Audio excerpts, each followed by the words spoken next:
त्यामुळे ही जी लढाई आहे, ज्या लोकांनी गद्दारी केली, ज्या लोकांनी विचार सोडला, ज्या लोकांनी फक्त स्वतःचा विचार तिथं केला आणि मग नेत्यांना सोडलं, लोकांना सोडलं, खऱ्या अर्थाने या इलेक्शनमध्ये आपल्याला त्या लोकांना धडा शिकवायचा म्हणजे शिकवायचा आहे.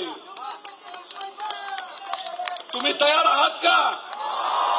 आम्ही ज्या ज्या ठिकाणी गेलो त्या त्या ठिकाणी तिथं असणारे लोक तयार आहेत बलाढ्य शक्तीच्या विरोधात लढण्यासाठी, भाजपला त्यांची जागा दाखवण्यासाठी.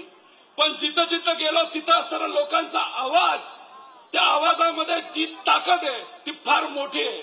मला तुम्हा सर्वांना इथं विचारायचं आणि तुमच्या आवाजात दाखवून द्यायचे, मावळ लोकसभा मतदारसंघाच्या आवाजामध्ये दाखवायचे, इथली जनता गद्दारीला जागा दाखवणार का नाही दाखवणार?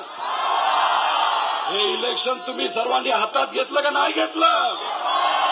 पुढे जर बलाढ्य शक्ती असेल, आपला आवाज दाबण्याचा प्रयत्न केला जात असेल, पोलिसांचा वापर नाही तर अधिकाऱ्यांचा वापर नाही तर गुंडांचा वापर केला जात असेल, तर त्या सर्व शक्तीच्या विरोधात आपण सर्वजण एकजुटीने संजोग भाऊला आपण खासदार करायचं का नाही करायचं? मग ठरलं का आपलं? पुढच्यांचं ठरलंय, मागच्यांचं वाटत नाही. मागच्यांचं ठरलंय का हे इलेक्शन ताब्यात घ्यायचं का?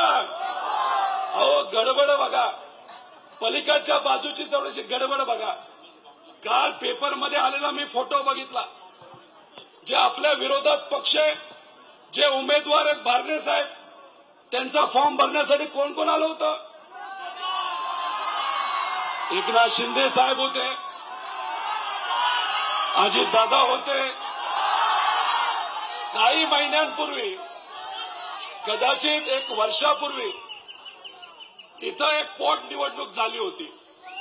त्या पोटनिवडणुकीमध्ये एकनाथ शिंदे साहेब अजितदादांच्या विरोधात बोलत होते, अजितदादा एकनाथ शिंदे साहेबांच्या विरोधात बोलत होते, देवेंद्र फडणवीस साहेब अजितदादांच्या विरोधात बोलत होते. होते का नव्हते?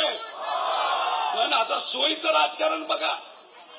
काहींना अडचण आली, ईडी असेल, स्वतःचं साम्राज्य तिथं टिकवायचं असेल, आणि मग त्यांनी वडिलाला सोडलं, पार्टीला सोडलं, लोकांना सोडलं, आणि ते कुठं जाऊन बसले? भाजप बरोबर जाऊन बसले. आता